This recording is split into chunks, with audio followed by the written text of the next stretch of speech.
오늘 주시는 하나님 말씀은 전도서 4장 9절로 12절입니다. 두 사람이 한 사람보다 나음은 그들이 수고함으로 좋은 상을 얻을 것임이라. 혹시 그들이 넘어지면 하나가 그 동물을 붙들어 일으키려니와 홀로 있어 넘어지고 붙들어 일으킬 자가 없는 자에게는 화가 있으리라. 또 두 사람이 함께 누우면 따뜻하거니와 한 사람이면 어찌 따뜻하랴. 한 사람이면 패하겠거니와 두 사람이면 맞설 수 있나니 세 겹줄은 쉽게 끊어지지 아니하느니라. 아멘. 창세기 1장에 하나님이 천지를 창조하시다가 맨 마지막에 인간을 창조하실 때 이렇게 말씀을 하십니다. 하나님이 이르시되 우리의 형상을 따라 우리의 모양대로 우리가 사람을 만들고, 하나님이 스스로를 우리라고 표현하고 있어요. 근데 우리가 하나님에 대한 개념을 가질 때 유일신, 한 분이신 하나님 이렇게 이해하고 있기 때문에 조금 이렇게 보면 이게 마음에 불편함을 줄 수도 있는 표현입니다. 근데 하나님이 직접 우리가 라고 표현을 했으니까 이것은 삼위일체에 대한 증거 본문이기도 한데요. 삼위일체는 기독교 신학 가운데 가장 이해하기 어려운 신학입니다. 그래서 교회 안에서는 실은 잘 설명을 안 합니다. 왜냐하면 논리적으로 이해하기가 좀 어렵기 때문에. 이제 성경을 읽어보시면요, 성부 하나님 여호와라고 표현하지요. 그리고 그의 아들, 구약에서도 하나님의 아들 메시아에 대한 예언이 분명히 나옵니다. 성자 하나님, 그리고 성령 하나님. 이미 창세기에서부터 하나님의 영이 수면을 운행하시느니라, 창세기 1장 1절 2절에 있는 내용이잖아요. 그러니까 분명히 성부 하나님, 성자 하나님, 성령 하나님에 대한 말씀이 아주 곳곳에다 깔려 있어요. 그래서 말씀을 그냥 문맥적으로 보면 분명히 각각의 하나님입니다. 성부 하나님, 성자 하나님, 성령 하나님. 그런데 하나님은 한 분이라고 하기 때문에 그럼 이 논리를 어떻게 이해해야 되는가? 저는 이렇게 이해를 합니다. 그 세 분이신 하나님이 사랑 안에서 완전한 연합을 이루어 셋이면서도 완전히 하나라고 선포를 해도, 하나라고 명명을 해도 전혀 틀리지 않는, 오히려 그것이 정확한, 사랑 안에서 세 분이 완전한 하나로 연합된, 이것이 바로 삼위일체다, 그렇게 이해를 해요. 이번에 U20 축구 우리가 준우승을 했는데 인터뷰에 우리 선수들이 무슨 말을 많이 했냐면 우리는 원팀입니다. 누구 한 사람이 특출난, 물론 이강인 선수가 굉장히 특출나긴 했지만, 그러나 전체가 한 스피릿으로 조직력을 잘 만들어서 우리는 어느 한 사람의 팀이 아닌 원팀으로 우리는 경기를 합니다. 굉장히 자신감 있는, 그리고 우리 한국 청소년 대표팀의 어떤 좋은 점을 선수들이 여러 번 이야기를 했어요. 11명이지만 하나를 이루어, 하모니를 이루어 한 팀으로 움직였다. 삼위일체, 한 분 하나님이지만 우리가 각각의 삼위의 하나님이 사랑 안에서 공동체의 연합을 이루어 세상을 창조하시고 연합을 이루어 그의 뜻을 이루어 나가시는 게 성경에서 보여지는 하나님에 대한 그림입니다. 천지 창조하실 때도요, 하나님이 뜻하시고 말씀하십니다. 이 말씀이 예수님이에요. 태초에 말씀이 계시니라, 이 말씀이 하나님과 함께 계셨으니 이 말씀은 곧 하나님이라. 말씀이 육신이 되어 이 땅에 오심에 우리가 독생자의 영광을 보니 은혜와 진리가 충만하더라. 그런데 하나님의 신이 수면을 운행하시면서 성부 하나님이 성자 예수를 통해서 하신 말씀을 성령님께서 이루시면서 천지 만물을 만들어 가세요. 그리고 맨 끝에는 성부, 성자, 성령께서 우리의 모양대로 우리가 사람을 만들자, 우리의 형상을 닮은 사람을 만들자, 한 분이면서도 세 분인 삼일일체 하나님의 연합, 공동체, 이러한 모습들을 표현하고 있고요. 우리의 구원을 위하여 아들이 이 땅에 오실 때도 역시 그 하나님의 캐릭터가 그대로 드러나 있는데, 주님이 이제 공생애를 30살에 시작하실 때 그 스타트 포인트가 세례 받으시는 거잖아요. 세례 요한에게 세례 받으셨죠. 근데 그때 말씀이 이렇게 나옵니다. 3장 16절 17절 함께 읽겠습니다. 시작. 예수께서 세례를 받으시고 곧 물에서 올라오실새 하늘이 열리고 하나님의 성령이 비둘기같이 내려 자기 위에 임하심을 보시더니 하늘로부터 소리가 있어 말씀하시되 이는 내 사랑하는 아들이요 내 기뻐하는 자라 하시니라. 성부, 성자, 성령 삼위일체 하나님의 연합과 그 공동체성 안에서 공생애가 시작돼요. 여러분, 예수님이 세례 받으신 게, 여러분, 세례는 죄인들이 받는 거잖아요. 예수님은 죄가 없는 분인데 왜 세례를 받습니까? 인간이 되셨습니다. 죄인 된 인간이 되어 온 인류를 대표하는 인간으로 오셔서 이제 그 죄를 대속하는 세례를 받으시고 공생을 시작하신 거예요. 그때 어떤 일이 벌어졌습니까? 하늘이 열리면서 인간이 되신 성자 위에 하나님의 영이 비둘기처럼 내려오세요. 그리고 그 위에 열린 하늘 위에서 성부 하나님이 이렇게 외치십니다. 이는 내 사랑하는 아들이요 내 기뻐하는 자라.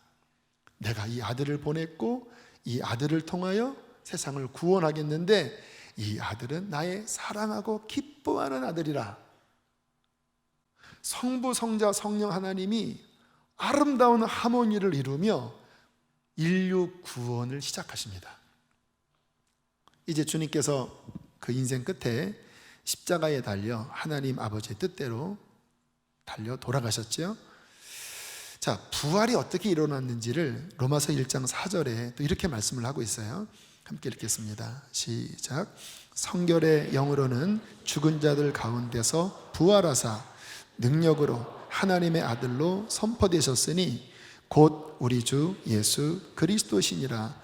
성결의 영이 성령님을 의미합니다. 아버지의 뜻대로 아들이 완전한 인간이 되어 인류의 죄를 다 짊어지고 죽으셨어요. 이제 인류가 구원받으려면 주님이 부활하셔야 돼요. 부활로서 죄와 사망의 권세를 깨트리고 정말 예수가 하나님의 메시아임을 부활로서 증명해야 합니다. 근데 그 일을 누가 했어요? 성령께서 예수 그리스도를 죽은 자 가운데서 일으키심으로써 온 세상에 이가 바로 성경에 예언된 그 하나님의 아들 메시아 그리스도라고 선포하게 하셨는데, 그 일을 누가 하셨는가? 성령 하나님이 하신 거예요. 누구를 일으키셨어요? 성자 예수 그리스도를. 누구의 뜻을 따라? 성부 하나님의 뜻을 따라. 그래서 성경을 보면 우리 하나님께서 이 삼위일체로서 함께 연합하여 공동체로 역사하셔요. 하나님은 어떤 분이신가? 유일하시면서도 공동체로서 존재하시고 공동체로서 창조하시고 공동체로서 축복하시는 공동체의 하나님이라고 하는 게 성경의 증언입니다. 이렇게 하나님을 이해하고 오늘 성경을 보면 이제 이해가 그냥 술술 돼요. 오늘 본문은 공동체에 대한 이야기거든요.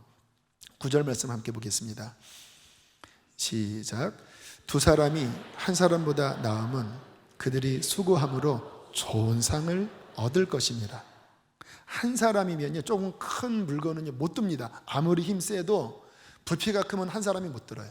근데 조금 어린 아이더라도요 2명, 3명이 붙으면 들려요. 여러분 무거운 짐 옮길 때 해보셨잖아요. 연합할 때 더 좋은 결과가 주어진다. 10절입니다. 시작. 혹시 그들이 넘어지면 하나가 그 동물을 붙들어 일으키려니와 홀로 있어 넘어지고 붙들어 일으킬 자가 없는 자에게는 화가 있으리라. 여러분, 사람이 아무리 강인해도 이 험한 세상 살다 보면 실족할 때가 있어요. 등산하고 내려오다가 아차 하면은 낙상합니다. 그래서 많이들 다쳐요. 그때 옆에서 그를 손잡아 일으킬 사람이 있다면 그는 비록 다쳤어도 내려올 수 있습니다. 본인이 혼자 못 내려오면 부축이라도 받고 내려오면 돼요. 그것도 안 되면 그 사람이 옆에서 연락을 해서 보호해 줄 수 있어요. 그러면 이 사람은 어려움을 당해도 다시 회복될 수 있어요. 그러나 나 잘났다고 혼자 쌩쌩 달려가다가 넘어져서 다리가 부러졌는데 인적이 없는 곳이에요. 끝난 거죠. 함께 연합할 때만이 그 사람은 끝까지 갈 수 있습니다. 아프리카 유명한 속담이 있잖아요. 빨리 가려면 혼자 가고 멀리 가려면 함께 가라. 근데 우리의 인생길은 빨리 가는 인생길이 아니라 멀리 가는 인생길이거든요. 11절 12절에는 이렇게 말씀합니다. 함께 읽겠습니다. 시작. 또 두 사람이 함께 누우면 따뜻하거니와 한 사람이면 어찌 따뜻하랴. 한 사람이면 패하겠거니와 두 사람이면 맞설 수 있나니 세 겹줄은 쉽게 끊어지지 아니하느니라. 함께하면 온도가 올라가지요. 그래서 추운 곳에서 길을 잃을 때 함께하면 동사하지 않아요. 왜냐하면 서로의 체온이 서로에게 상승작용을 일으킵니다. 이것은 마음의 어떤 격려와 위로를 의미해요. 사도행전을 보면요, 사도행전 13장부터는 이제 바울이 세계 선교를 하는 그런 내용이 주를 이루는데, 그 바울의 사역 끝에 이제 감옥에 갇히는 일이 있었습니다. 물론 그 전에도 감옥에 갇혔지만 예루살렘에 갔다가 이제 유대인들에게 붙잡혀서 굉장히 긴 시간 고초를 치릅니다. 마지막에 본인이 로마 시민권자였기 때문에 나는 시저 앞에서 재판을 받겠습니다 하고 상소를 해서 이제 이스라엘 서해에서부터 이제 로마로 가다가 풍랑을 만나고 좌초할 위기에서 간신히 살아나고 섬에 들렸다가 또 다시 우여곡절 끝에 종착점인 이제 로마까지 가게 되었어요. 로마로 갔을 때 사도행전 28장 15절에 보면 바울을 알고 있었는지 모르고 있었는지 모르지만 교회의 형제들이 바울을 배웅하기 위해서 나왔다고 하는 장면이 나옵니다. 우리 그 말씀 함께 읽어보실까요? 시작. 그곳 형제들이 아비오 광장과 트레이스 타베르네까지 맞으러 오니 바울이 그들을 보고 하나님께 감사하고 담대한 마음을 얻으니라. 긴 옥살이, 긴 여정 속에서 힘들고 지쳐 있었는데 트레이스 타베르네, 아마 삼거리라고 하는 의미일 거예요. 트레이스가 셋이라는 뜻이거든요.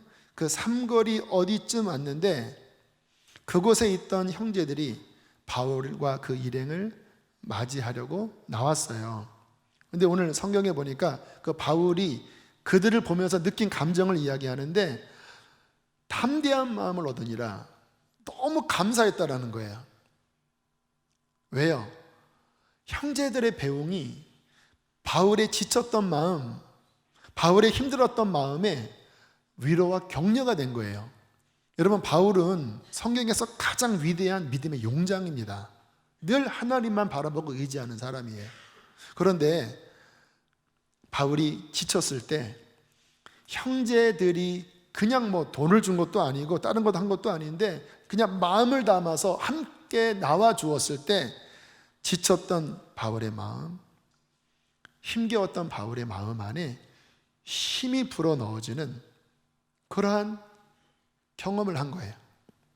무슨 의미입니까? 두 사람이면 따뜻해진다라고 하는 의미겠죠. 한 사람이면 패하겠지만 두 사람이면 싸울 수 있고 세 사람이 연결돼서 묶여지면 이 사람은 쉽게 끊어지지 않는 힘을 갖는다.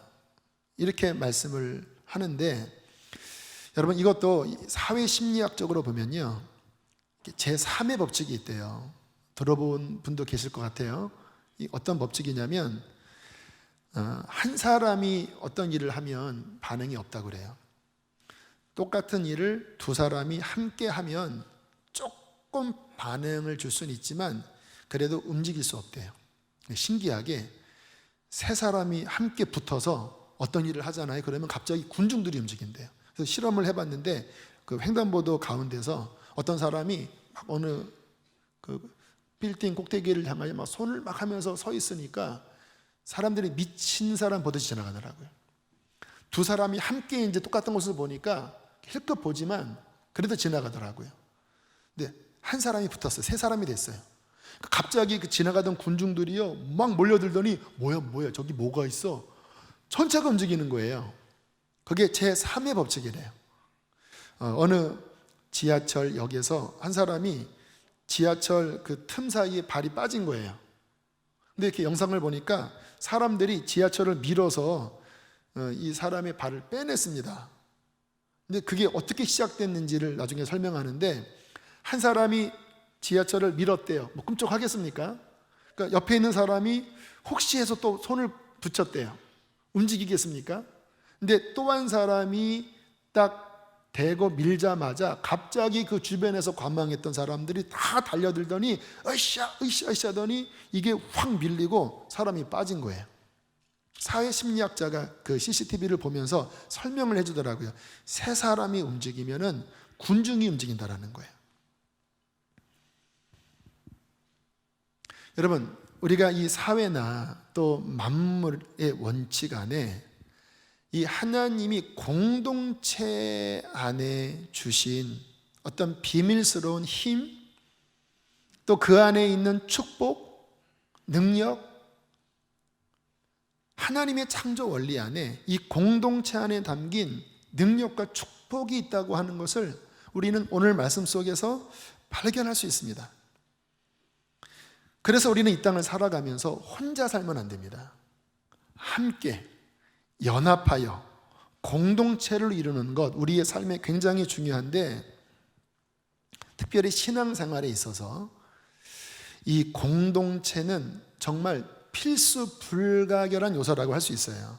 왜? 하나님이 공동체성을 갖고 계신데 구원받은 그의 자녀들이 공동체를 모른다면 이거는 하나님의 속성과 반대되는 모습이 아니겠습니까?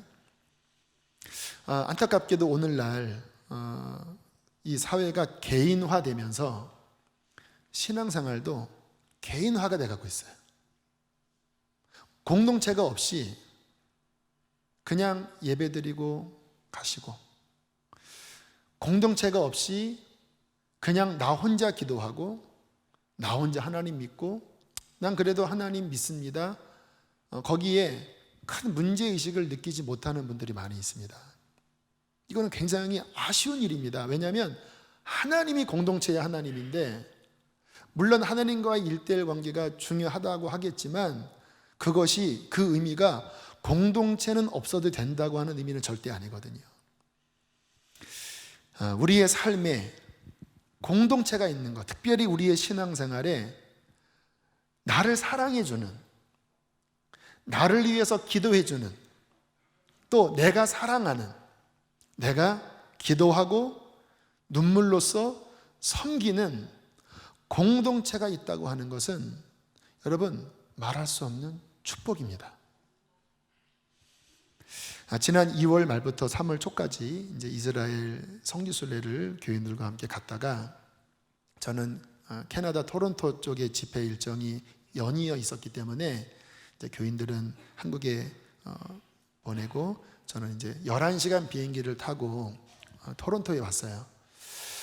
이제 첫날 집회를 잘 마쳤는데 둘째 날 너무 힘든 거예요. 왜냐하면 여기서 이스라엘도 한 10몇 시간이라 시차 적응하는 게 쉽지 않았는데, 이제 적응할 만 했는데 또 11시간을 간 거거든요.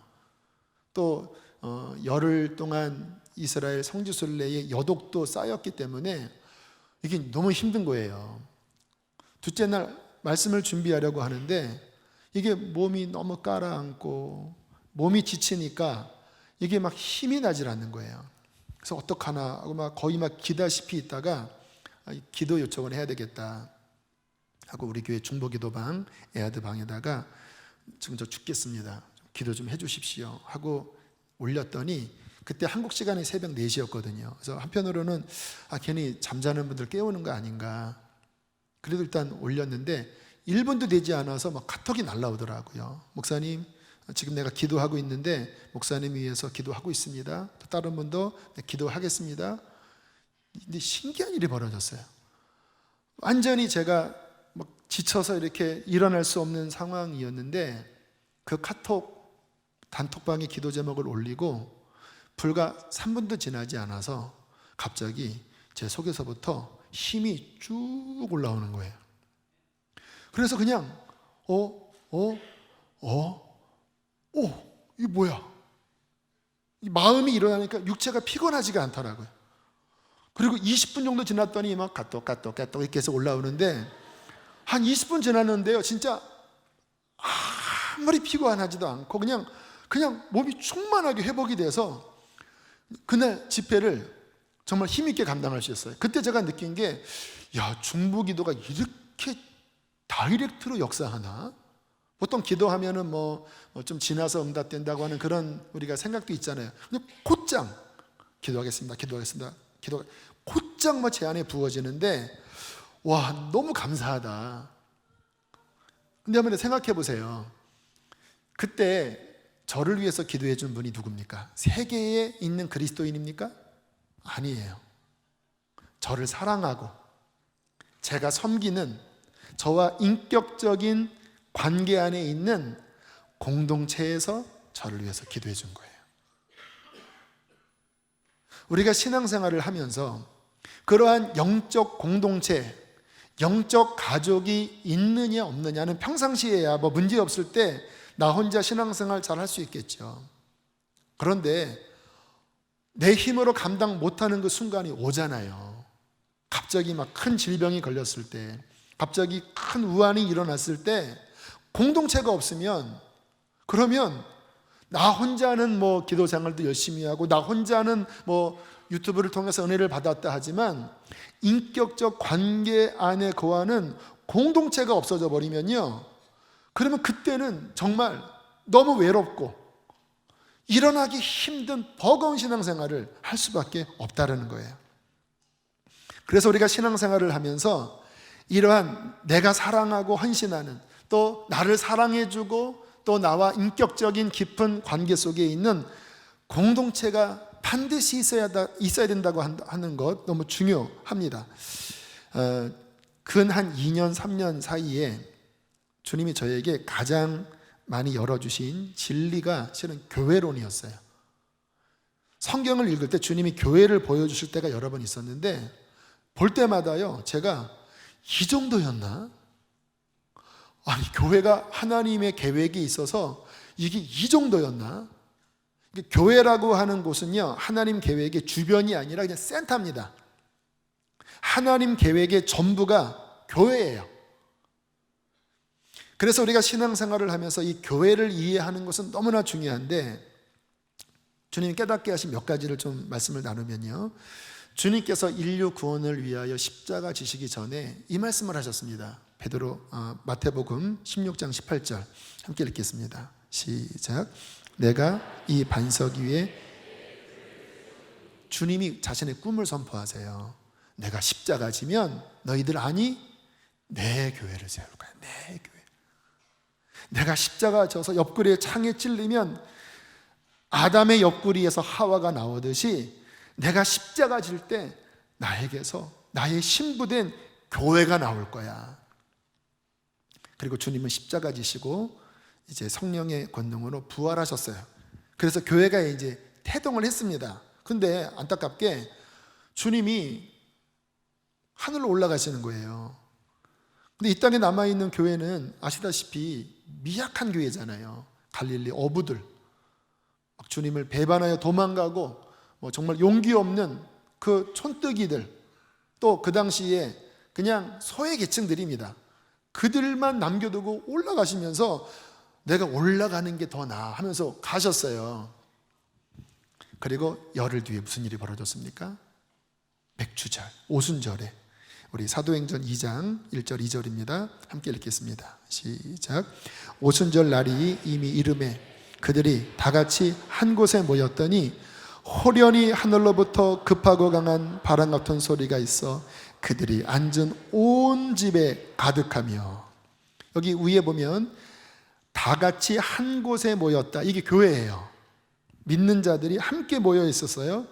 어떤 일이 벌어졌습니까? 하늘이 뻥 뚫리더니 갑자기 성령께서 쏟아지기 시작하는 거예요. 급하고 강한 폭풍 같은 막 바람 소리가 나는데 그 바람 속에 불이 들어 있는데요. 그 성령의 임재가 그 모인 교회 위에 강탈을 하면서 사람들이 막 뜨겁게 기도하고 뒤집어진 거예요. 그리고는 베드로가 사도들과 함께 벌떡 일어나서 거기에 주변에 구경하러 온 사람들에게 막 외치니까 나약했던 그 사도들 안에 갑자기 막 권능이 임하면서 초대교회가 출생할 뿐만 아니라 폭발적으로 늘어나기 시작했어요. 그게 사도행전 2장 41절 42절에 나오는데요. 함께 읽겠습니다. 시작. 그 말을 받은 사람들은 세례를 받으매 이 날에 신도의 수가 3,000이나 더하더라. 그들이 사도의 가르침을 받아 서로 교제하고 떡을 떼며 오로지 기도하기를 힘쓰니라. 날마다 마음을 같이하여 성전에 모이기를 힘쓰고 집에서 떡을 떼며 기쁨과 순전한 마음으로 음식을 먹고 하나님을 찬미하며 또 온 백성에게 칭송을 받으니 주께서 구원받는 사람을 날마다 더하게 하시니라. 잠깐 보시면서 한번 말씀을 이해해 보세요. 성령이 교회에게 임하셨는데 그 교회가 복음을 외치자 수천 명의 사람들이 그 말을 받아들였어요. 세례를 받았습니다. 교회가 된 거잖아요. 초대교회가 이제 확장된 거예요. 근데 여기 보면 42절에 그들이 그 교회가 사도들의 가르침을 받으면서 서로 교제하고 떡을 떼며, 46절에 날마다 마음을 같이하여 성전에 모여서 예배하고 또 집에서, 목장 모임이겠죠, 소그룹들이 집에서 떡을 떼며 기쁨과 순전한 마음으로 음식을 먹으면서 찬양하고, 그렇게 하니까 그 주변에 살았던 온 백성들이 분명히 2달 전에 예수님을 십자가에 못 박으라고 외쳤는데 그 교회 속에 임재하신 하나님의 영광을 보면서 야, 저기 하나님이 계시다, 저기가 천국이다 하면서 그 교회 안으로 들어오는 부흥의 역사가 있었다라는 거예요. 여러분, 주님이 승천하시고 성령이 임하시면서 그 다음 이 하나님의 역사의 포커스가 교회로 집중됩니다. 그래서 구약은 한 인물, 삼손이 어쨌더라, 기드온이 어쨌더라, 이런 말씀이 많이 나오는데 이 사도행전부터는요, 이 모든 포커스가 교회로 다 집중돼요. 그들이 마음을 같이하여 함께 모여 교제하고 함께 예배하고, 이게 사도행전의 이야기인데 사도행전 다음이 로마서잖아요. 로마서는 복음의 그 다이아몬드라고 할 수 있는 서신인데 로마서 1장 7절에 이렇게 편지를 사도 바울이 하고 있어요. 함께 읽겠습니다. 시작. 로마에서 하나님의 사랑하심을 받고 성도로 부르심을 받은 모든 자에게 하나님 우리 아버지와 주 예수 그리스도로부터 은혜와 평강이 있기를 원하노라. 자, 누가 수신 대상자예요? 개인이 아닙니다. 로마에서 하나님의 사랑을 받고 성도로 부르심을 받은 교회에게 하나님 아버지와 예수 그리스도로부터 은혜와 평강이 너에게 있기를 원하고, 내가 이 교회에게 이 로마서 귀한 복음의 엑기스를 교회에게 전한다.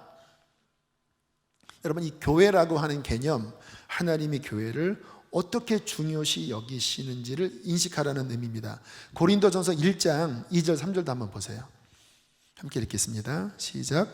고린도에 있는 하나님의 교회 곧 예수 안에서 거룩하여지고 성도라 부르심을 받은 자들과 또 각처에서 우리의 주 곧 그들과 우리의 주 되신 예수 그리스도의 이름을 부르는 모든 자들에게 하나님 우리 아버지와 주 예수 그리스도로부터 은혜와 평강이 있기를 원하노라. 역시 수신 대상자가 교회예요. 우리는 자꾸 신앙생활을 나와 하나님의 관계, 내 신앙 내가 지키고 자꾸 이 개념만 가지고 있기 때문에 이 성경에서 교회를 어떻게 하나님께서 보시는지에 대한 이 이해가 너무 떨어져 있다는 거예요. 근데 사도행전부터 보면요, 다 핵심이 교회예요. 교회. 내가 어느 지역에 부름을 받아 성도로 구원받은 이 교회에게 하나님의 은혜와 축복이 있기를 원한다 하면서 편지를 써 나가요. 그게 신약, 서신서 모든 내용이 다 그 내용입니다. 교회가 수신자예요. 성경의 마지막이 요한계시록이죠. 우리는 요한계시록 생각하면 좀 무시무시한 책이라고 생각합니다. 또 어떤 신비한 책으로 생각해요. 이 마지막 때 일어날 하나님의 종말 계시, 세상이 어떻게 흘러갈 것인가. 근데 제가 요한계시록을 다시 이번에 보면서요, 와, 또 놀랐어요. 요한계시록 1장에 보면 사도 요한이 밤모섬에 유배되어 있을 때 하나님께서 성경의 이제 마지막 종점 피어리어드를 찍으시기 위하여 인류 마지막 계시를 요한에게 이제 환상으로 보여주십니다. 근데 1장에 보면 어떤 내용이 나오냐면 예수 그리스도가 등장해요. 근데 이 예수님은 복음서에 나타난 사람의 아들의 모습이 아니에요. 하나님의 모습이었어요. 얼굴이 해처럼 빛나고 흰 옷을 입고 머리가 흰 양털처럼 희고 영원하신 분이라는 뜻이에요. 불꽃 같은 눈동자에 입에서 좌우의 날선 검이 나오고 가슴에 금띠를 한 왕으로서 그 발에는 주석, 그러니까 심판하는 발을 갖고 있는 하나님 예수를 보여주셨어요. 그러니까 요한이 그거 보고 기절해 버렸거든요. 그런데 그 예수님이 어디를 거닐고 계시냐면 7 촛대 사이를 다니고 계셨어요. 이 7 촛대가 뭔지 아시죠? 교회입니다. 교회.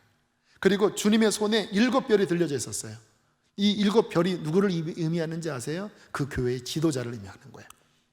7 금 촛대를 거니시면서 7 별을 쥐고 있는 하나님의 아들이 이르시되 요한아 너는 이 교회들에게 편지를 보내라. 마지막 종말이 어떻게 진행될지, 그리고 나의 교회가 어떻게 그 마지막을 승리해야 될지 내가 보여줄 테니까 너는 지금 네가 보고 있는 것, 또 앞으로 장차 될 일을 너는 교회에게 편지를 써라. 이 마지막 때 일어날 그 깊은 비밀들을 요한이 썼어요. 맨 마지막 22장 16절에 보면 주님께서 결론부에 이렇게 말씀을 하십니다. 함께 읽겠습니다. 시작. 나 예수는 교회들을 위하여 내 사자를 보내어 이것들을 너희에게 증언하게 하였노라. 누구를 위하여? 교회들을 위하여. 여러분, 하나님 계획의 중심은요, 교회입니다. 교회는 뭐냐? 믿는 자들의 연합이에요. 연합, 공동체, 하나를 이루는 교회. 이 교회가 하나님 계획의 중심이고 나중에 하나님의 나라를 유업으로 받을 그 주인공이 누구냐? 주님의 십자가를 통하여 출생한 신부된 교회, 개인이 아니라 연합하여 함께 한 몸을 이루는 그 교회 공동체가 하늘나라를 유업으로 받는다라는 거예요. 그러므로 우리의 신앙생활은 반드시 교회를 이해해야 되고 교회를 통해서 해야 합니다. 제가 왜 이 부분을 강조하냐면 저도 이 부분을 잘 몰랐어요. 저도 이제 나중에 예수님 믿었고 교회 생활이 중학교 때부터 다녔지만 그렇게 깊은 경험은 아니었거든요. 그래서 저의 교회에 대한 개념은 지금 제가 설교하는 이러한 개념이 아니었습니다. 근데 성경을 읽으면 읽을수록 훨씬 더 교회가 우리가 알고 있는 것보다 훨씬 더 깊고 중하고 의미 있고 복된 곳이라고 하는 것을 깨달았는데 이 부분을 교인들에게 나눠야 되겠다. 왜냐하면 이 교회를 제대로 이해하지 못하면 몸을 떠난, 공동체를 떠난 마이웨이로 가는 거예요. 많은 분들이 하나님을 안 믿는 건 아닌데 몸이 별로 없어요. 저는 주님께로부터 목사가 되라고 부름을 젊은 날 어릴 때 받고 20살 때부터 교회를 섬겼습니다. 제가 섬겼던 그 20살 때의 교회는 성령 충만한 교회는 아니었습니다. 제 마음에 은혜를 받고 나니까 이제 그게 참 안타깝더라고요. 그래서 교회를 위하여 하루에 몇 시간씩 기도했습니다. 하나님, 우리 교회 부흥시켜 주세요. 하나님, 살려주세요. 하나님, 은혜 주셔야 합니다. 막 버스에서 그 손잡이를 붙잡고 막 이름 하나하나 불러가면서 하나님 도와주세요. 하나님, 제 생명을 드립니다. 20살 때 저의 신앙생활의 여정을 보니까 정말 교회를 사랑하고 교회를 섬기는 과정들이었어요. 제가 어릴 때부터 성경 열심히 읽고 또 신학교 들어가면서부터 성경을 많이 연구를 했는데 생각을 해보니까요, 만약에 저에게 교회를 섬기는 현장이 없이 그냥 성경만 팠다면 저는 말씀을 지금처럼 풍성하게 못 깨달았을 거예요. 제가 어린 양들을 섬기는 교회의 현장 없이 나 혼자만 어디 산에 올라가서 기도하고 어디 기도원 가서 기도했다면 뭔가 영적인 은사는 열렸지만 건강치 못한 왜곡된 그러한 은사 사역자가 될 수도 있었을 거예요. 근데 감사하게 저는 어린 나이부터 몸된 교회의 공동체 안에서 주님이 제게 주신 어린 양들을 섬기면서 저도 부족했지만 그들을 섬기기 위하여 말씀을 묵상하고 또 주님이 양들에게 말씀을 주시기 위하여 진리를 더 열어주셨고 또 이들을 섬기기 위하여 은사를 구했고 그 은사 속에서 이 양들을 섬기면서 더 은사가 개발되는 양들을 섬기는 현장 안에서 저의 신앙이 성장해 왔더라고요. 힘든 일도 있었죠. 인간관계가 이 땅의 교회의 현장이니까 다 부족한 사람들이 모인 것 아닙니까? 상처도 받고 상처도 주고 그랬지만 그러나 그런 부분보다 이 교회를 섬기면서 누린 은혜가 저에게는 100배는 더 컸어요. 24살에 군대를 갔습니다. 자대 가서 이등병 때 기도를 하는데 저는 군종병은 아니었습니다. 십자가가 쓰러져 있는 모습이 보였습니다. 주님, 이게 뭡니까? 내 백성, 내 교회가 이곳에서 쓰러져 있다. 그들은 나의 백성인데 그들은 나의 백성답게 살지 못하고 그냥 이 부대의 문화 안에 젖어서 쓰러져 있다. 너는 그들을 일으켜라. 눈물이 나더라고요. 그때 하나님 앞에 찬양했습니다. 우리는 주의 백성이오니 주의 그 큰 이름 선포합니다. 이곳 어두운 세상에 빛으로 부르셨네. 주의 얼굴 구할 때 역사하소서.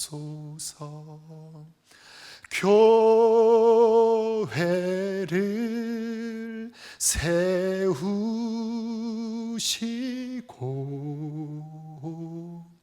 이 땅 회복하소서. 주님 나라 힘하시고 주 뜻 이루어지리라. 하나님, 교회를 세워주십시오. 주의 백성들을 일으켜 주십시오. 눈물이 그렇게 나더라고요. 일주일도 안 됐는데 갑자기 고참이 야, 우리 행정실에서 우리 예배드리자. 또 그 사단교회가 있었는데 민간인 반 또 군인들 반 모이는 교회였는데 신우 예배가 없었어요. 토요일에 신우 예배가 없었어요. 제가 군정도 아니었음에도 불구하고 군목님께 제가 예배를 인도하고 싶습니다. 우리 신우 예배 좀 만들게 해주십시오. 그래서 신우 예배가 만들어지고 교회에 바실 찬양단이 있었는데 제가 일병 때부터 그 찬양단 리더를 하면서 함께 이제 찬양을 연습을 하면 지금도 느껴집니다. 온몸에 막 찌릿찌릿한 막 전기가 느껴지는 거예요. 찬양 연습할 때. 그리고 부대 안에 좀 이렇게 이제 뮤지션인데 좀 약간 날티가 나는 그 고참이었어요. 근데 보니까 교회 다니고 조금 봉사했다가 이제 뭐 세상에서 뭐 홍대에서 막 이렇게 하는 형제였는데 찬양단이 있으니까 본인 하고 싶다고 드럼도 쳐주고 또 베이스도 쳐주고 그러면서 그냥 뜨뜻미지근하게 눌러붙어 있었던 그리스도의 몸된 교회가 갑자기 막 일어나더니 교회를 섬기고 하나님을 예배하고 그렇게 연합된 그들이 함께 모여서 복음을 전하는 거예요. 신교대 가서 막 복음을 전할 때 막 몇백 명씩 결신을 하는 일이 있었고요. 또 수요일, 주일 예배 끝나고 이런 주전자에다가 커피를 타서 초코파이를 들고 함께 이제 초소를 방문하면 믿지 않는 사람들도요, 초코파이랑 커피 주면서 기도해 주겠다고 하면은 다 기도를 받아요. 와, 26개월의 군생활이요, 저한테는 행복한 시간이었어요. 하나님이 기뻐하셨을 것 같아요. 왠지 아세요?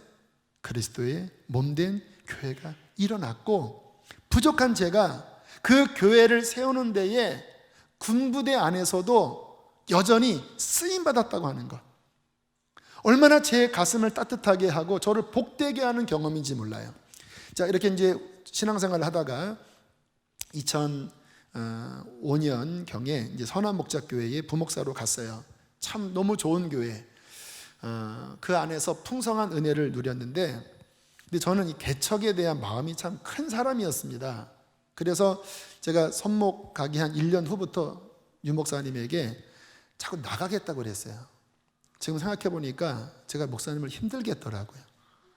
함께 힘을 모아야 되는데 막 1년마다 한 번씩 나가겠다고 하니까, 그래서 뭐 조금 자리가 있으면은 난 절로 가고 싶어요. 뭐 이러니까 유 목사님이 참 인격적인 분이라 화도 안 내시고 우리 기도해 봅시다 이제 늘 그러셨어요. 그러다가 2008년 9년경 대치동에 있는 어떤 교회인데 거의 제가 갈 뻔했는데 마음이 불편하더라고요. 그래서 유 목사님에게, 왜냐하면 그게 유 목사님이 밀어준 것도 아니고 그냥 또 제가 또 가고 싶어서 어떻게 연결되니까 또 막 움직이다가 그 일이 진행된 거거든요. 근데 제가 마지막에 목사님에게, 목사님 제가 다 내려놓겠습니다, 다 포기하겠습니다. 그랬더니 목사님이 좋아하시면서 그래요? 그러면 이제 마음 정한 거지요. 그래서 네. 그래서 이제 더 이상 이제 그런 부분을 다 정리하고 교회를 섬겼는데, 그래서 암 수술하고 또 그 이듬해 안식년 끝나고 목회 기획을 하고 목회 기획이 끝날 쯤에 갑자기 목사님이 세 분 시니어 나이 좀 있는 목사님들을 저랑 포함해서 셋을 부르더니 그 얘기를 하시는 거예요. 본인은 이렇게 목회를 해보니까 분립개척이 참 의미가 있는 것 같더라고. 어디 가서 후임 가면 참 아무리 사람이 있어도 이게 쉽지 않은 경우를 많이 봤는데 사람이 적더라도 분립개척이 참 좋을 것 같다. 그래서 혹시 마음 주시면 한번 시도해보자, 이런 얘기를 하시는 거예요. 가서 스파크가 막 터지더라고요. 다른 목사님이 저보다 나이도 많고 먼저 오신 분들이에요. 물어봤습니다. 마음 있어? 했더니 없대요. 마음 있어요? 없대요. 그러면 이제 주님 내가 여기 있사오니죠. 목사님께 가서 제가 가겠습니다. 다 물어봤더니 아니래요. 근데 저는 너무 그런 걸 하고 싶어요. 그때 또 목사님께서 함께 그럼 분별해 보자 그러시더라고요. 아니 가는 거 아닌가? 또 무슨 분별을 또 하시자고 그러지? 제가 막 너무 이게 막 급하니까. 그리고 함께 기도하면서 그래요, 목사님이 가시면 좋겠네요. 그리고 기획위원 안에서 그 핵심 헤드 리더십들이잖아요. 그 안에서 이제 분립개척을 우리가 시작할 텐데 처음 강 목사님이 하기로 정해졌습니다. 그래서 기획위원회 제가가 됐고 그해 당회 때 온 교회 앞에 이제 2011년 맥주절을 기점으로 해서 개척을 합니다. 전체 예 하고 가시면 예, 아니요 있습니까? 없습니다. 그리고 인준이 됐어요. 그리고 이제 열심히 잘 준비했다가 2011년 8월에 개척을 나온 거거든요. 하나님께서요 막 바람을 일으키시는데 많은 인원이 나온 건 아니에요. 그런데 그 후에 하나님께서 많은 은혜를 부어주셔서 불과 8년 만에 이러한 엄청난 기업을 누리게 됐어요. 근데 제가 근래에 그런 생각을 했습니다. 만약에 내가 교회의 인준 없이, 공동체의 분별 없이, 몸된 교회의 질서 없이 나 혼자 나가고 싶어서 나갔다면 나갈 수 있었겠죠? 그러나 그렇게 나갔다면요, 지금 이러한 유업은 절대 없습니다. 물론 저에게는 열정이 있고 또 이런저런 은사가 있기 때문에 사람이 분명히 늘어나긴 했을 거예요. 그런데 분명히 이 정도는 아니에요. 제가 저를 알거든요. 그냥 열심히 하는데 지원이 없으니까 또 허덕이다가 뭐 그러면서 이제 조금씩 뭔가 이렇게 세워져 나갔겠지요. 아마 그렇게 해서 8년 지났으면 아마 지금은 어느 상가에서 한 100여 명, 한 150명도 안 됐을 것 같아요. 근데 그 안에서 좀 이렇게 열심히 했을 거예요.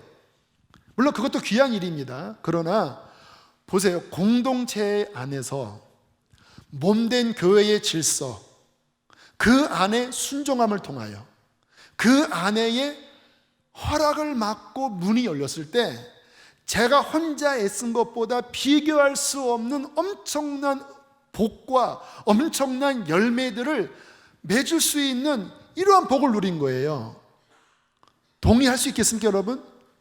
저는 깊이 이해합니다. 그래서 느낀 게 뭐냐면 이 교회 공동체 안에서 신앙생활을 하는 것, 그 안에서 질서에 순종하고 그 공동체 안에서 함께 하나님의 뜻을 분별하고 그 공동체의 축복 속에서 움직이는 것이 진정한 하나님의 축복이구나. 왜냐면 많은 경우 저처럼 막 제가 막 나가고 싶어서 공동체의 분별, 영적 지도자의 분별도 없이 그냥 내가 뭔가 하고 싶은 이러한 신앙생활이 오늘날 많거든요. 그러니까 제가 이렇게 보면 어떤 분들은 제가 목자가 아니에요. 그냥 혼자 응답받고 혼자 다 판단 정리하고 혼자 다 결정하고 그렇게 움직여요. 제 마음속에 뭐 그런 얘기하면 네, 그러셔야죠. 그럼 가셔야지요. 축복은 합니다. 목자니까. 근데 마음에 내가 이분한테 목자가 아니구나. 목자라면 어떤 것을 결정하기 전에 분명히 상의가 되고 또 함께 모험 안에서 분별받는 게 필요한데 그냥 말씀이 좋으니까 잠깐 왔다가 또 본인 안에서의 결정으로 또 움직이는 것이구나. 좀 씁쓸해요, 마음이. 에베소서 1장 23절에는 이렇게 말씀합니다. 함께 읽겠습니다. 시작.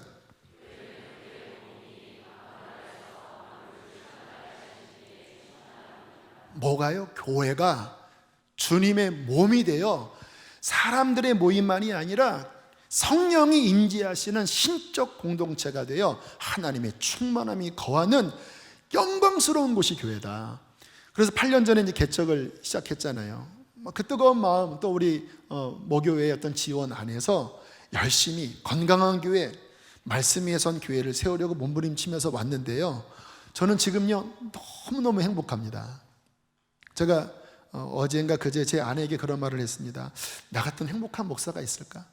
왜냐하면 이 하나님의 영이 움직이시니까 사람들이 막 살아나는 거예요. 여러분 평일날 교회에 보면요, 사람들이 와서 예배하고 함께 모여서 전도 모임하고 목장 모임하고 또 우리 생수회관 아이들은 매일 1층에 모여서 함께 막 뜨겁게 찬양하고, 요즘 청소년들 학교 가면 다 찌들어져 있잖아요.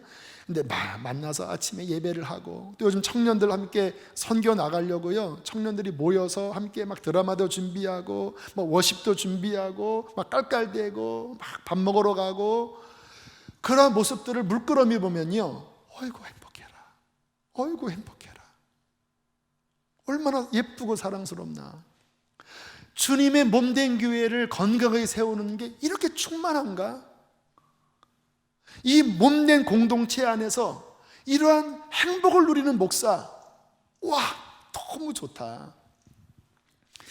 저는 성도님들에게 질문해보고 싶어요. 여러분은 여러분이 생명 다해 사랑하고 여러분의 눈물과 땀을 쏟고 그 인격적 관계 안에서 또 사랑을 받고 기도도 받고 아름다운 질서 안에서 여러분들이 순종도 하고 또 그 안에서 꼴도 먹는 여러분의 교회가 있습니까? 물론 등록을 하신 분들이 많이 계시겠죠. 그러나 등록했다고 몸에 연합된 건 아니에요. 목장도 없고 그냥 나 혼자 나만의 어떠한 것으로 신앙생활을 한다고 하면 연합은 아니잖아요. 성부, 성자, 성령, 심지어는 축구팀들도 우리는 원팀입니다, 우리는 하나로 움직입니다 하면서 프라우드하게 생각하는데, 아니 몸된 교회 안에 연합이 없이 어떻게 그게 신앙생활입니까? 만일 여러분의 삶에 나의 교회, 그렇게 연합된 교회가 있다면 여러분은 복받은 분들입니다. 제가 이 공동체 속에서 지금 이러한 복을 누리면서 행복해하는 목사가 됐는데, 여러분도 그 몸된 공동체 안에 목장이든 여러분이 어떤 섬기는 부서든 그 몸으로 연합되어서 건강한 교회 생활을 한다면요, 여러분은 기쁨이 넘칠 것이고 힘들 때 그 관계 안에서 여러분 중보를 받을 것이고 또 누군가를 섬기면서 여러분은 성령의 임재를 느낄 것입니다. 여러분 비전도 그래요. 여러분 비전은요, 공동체의 비전을 함께 가는 거예요. 내가 어떠한 미래의 비전을 받고 내가 어떠한 사명의 비전을 받고, 근데 그게 공동체가 없는 나만의 비전이라면요 분명히 디비전이 됩니다. 그러니까 나눠져요. 비전은 뭐냐면요, 몸에 연합한 다음에 우리 교회 비전은 선교 완성 다음 세대잖아요. 또 북한이 열리면 북한의 복음을 전하는 거잖아요. 그래서 우리 교회 찬양이 좀 신세대 찬양이 많은 게 다음 세대 품기 위해서 그래요. 안전하 서나 주님 생각 은혜로워요. 근데 이런 찬양을 하면 젊은이들이 이게 필이 안 와요. 그래서 어제는요, 제가 이제 선교 나가려고 이 망추춤 아세요? 망추춤 이거 있어요. 이거 그거 연습했습니다. 가서 아들 앞에서 좀 망치 좀 쳐볼까 이렇게. 근데 배가 나와서 뽀대가 안 나더라고요. 그렇게 함께 다음 세대 살리려고 그렇게 하나님이 공동체의 강단을 통해서 비전을 주셨을 때 그 비전에 함께 마음을 연합하고 함께 할 때 나 혼자 나만의 비전을 통해서 이루는 것과 비교할 수 없는 연합 속에서 비전이 완성되고 그 속에서 축복을 누리게 될 거예요. 할렐루야. 이러한 것들을 주님께서 제 안에 보여주시면서 이 공동체 교회, 우리 사랑하는 성도들이 물론 각각의 곳에서 왔지만 이제 이곳에서는 교회를 배우고 교회 안에 들어와서 하나님이 이 공동체에 주신 비전에 함께 연합하여 함께 한 몸을 이루어 나가면서 선교 완성이 이루어지고, 올 여름에도 얼마나 많이 나갑니까? 국내외로 북한의 문이 열릴 때 함께 저 북한에 들어가서 어린이 센터를 세우고 복음을 전하고 함께 다음 세대를 일으키면서 함께 한 몸으로 이 비전을 이룰 때 이 공동체 안에서 얼마나 큰 축복을 누리겠는가? 여러분의 자녀가 살아나지 않겠습니까? 할렐루야. 이 마음이 있는 거예요. 만일 여러분의 신앙생활에 이러한 공동체가 지금 목사님이 이야기한 정도는 나에게 없습니다 한다면 기도하십시오. 주님, 그러한 공동체를 내게 주십시오. 이곳이라면 주님 등록하고 또 목장에 연합하고 또 내가 가진 은사를 섬김으로써 몸으로써 신앙생활하게 해주십시오.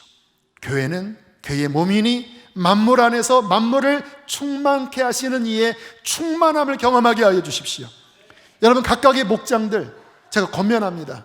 주님이 머리가 되시고 그 안에 신령한 말씀이 나누어지고, 그리고 함께 사랑으로 서로 기도해주고, 그리고 하나님 나라를 위해서 복음 전도 선교를 위해서 함께 움직일 때요, 그 작은 목장인 교회가 정말 충만한 교회가 될 것입니다. 그렇게 함께 우후죽순처럼 일어나서 우리 교회가 하나님의 나라를 향하여 함께 어깨동무를 하면서 진군해 나아갈 때 여러분 상상이 가십니까? 저는 지금도 행복한데 교회가 그렇게 아름답게 세워져서 앞으로 5년이 지난 후에 10년이 지난 다음에 수많은 다음 세대들이 이곳에서 바글바글 대면서 기뻐 뛰놀고 열방을 향하여 나아가고 선교사들이 파송되어지고 그 하나님의 구원의 역사가 일어나는 것을 볼 때 이 공동체에 주시는 축복을 여러분 각 가정과 각 여러분의 신앙과 자녀들이 마음껏 누리는 신앙이 될 줄로 믿습니다. 그러한 신앙 되기를 축복합니다. 함께 이 시간 찬양하시겠습니다. 우리에겐 소원이 하나 있네.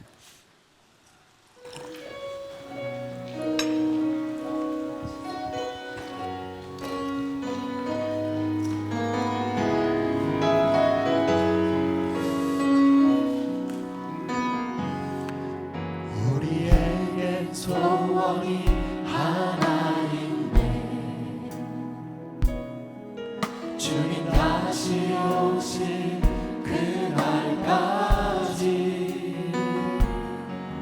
우리 가슴에 새긴 주의 십자가 나의 교회를 사랑케 하네. 나의 교회를 사랑케 하네.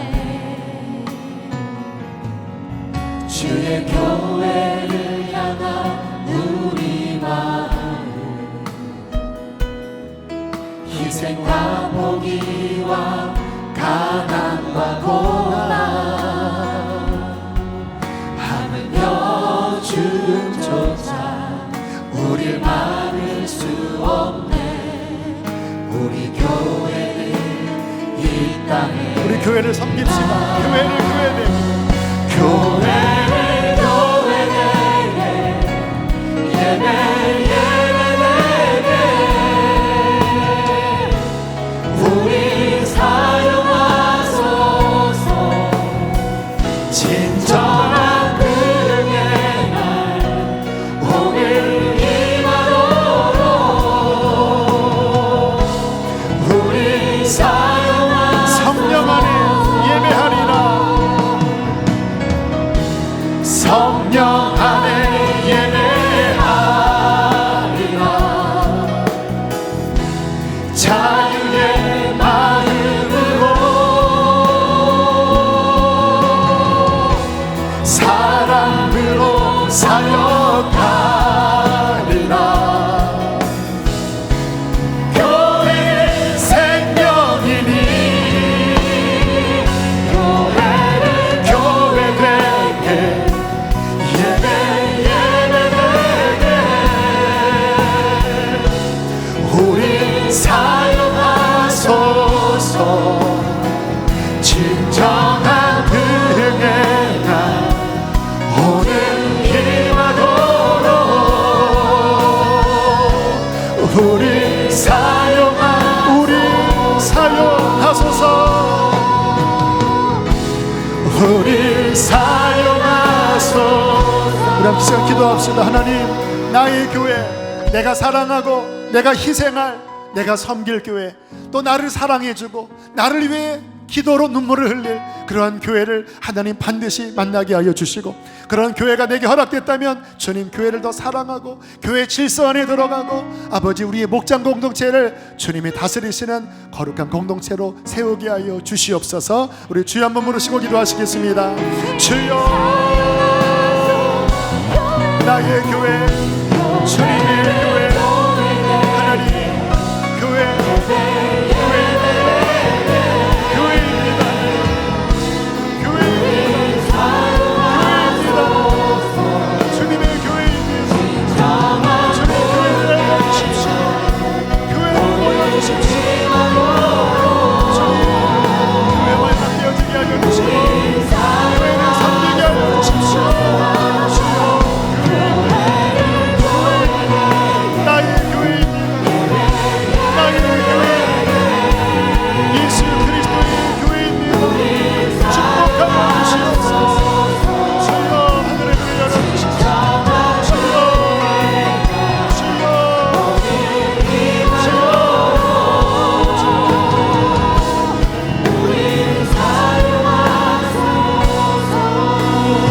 하나님, 우리에게 교회를 주시니 감사합니다. 교회를 통해 우리가 누렸던 하나님의 복과 하나님의 풍성한 그 은총들을 깨달아 알게 하여 주십시오. 그리고 감사하게 하여 주시고 주님, 우리의 삶을 교회를 통하여 교회를 섬기며 신앙생활을 하도록 축복하여 주십시오. 아직 그러한 공동체가 없는 그러한 외로운 신앙인들이 있다면 하나님께서 그들의 마음을 이끌어 주셔서 주님, 공동체와 연합할 수 있도록 성령께서 이끌어 주시옵소서. 귀하님을 봉헌합니다. 하나님, 이 시대가 경제적으로 쉽지 않습니다. 주님께서 우리 성도들의 기업에 복을 주십시오. 형통케 하여 주십시오. 필요를 채워 주십시오. 물질로 인하여 근심하지 않도록 하나님께서 모든 필요를 날마다 채우시고 하늘의 믿음도 충만하게 부어 주시옵소서. 하나님의 평강과 은혜가 기업에 있을지어다, 가정에 있을지어다. 이제는 우리를 죄에서 건지신 예수 그리스도의 은혜와 하늘아버지의 그 크신 사랑과 성령의 교통하심이 오늘 교회를 배우고 공동체를 배우고 돌아가는 사랑하는 성도들 안에, 저들의 가정과 또 목장 안에 충만히 함께 있을지어다.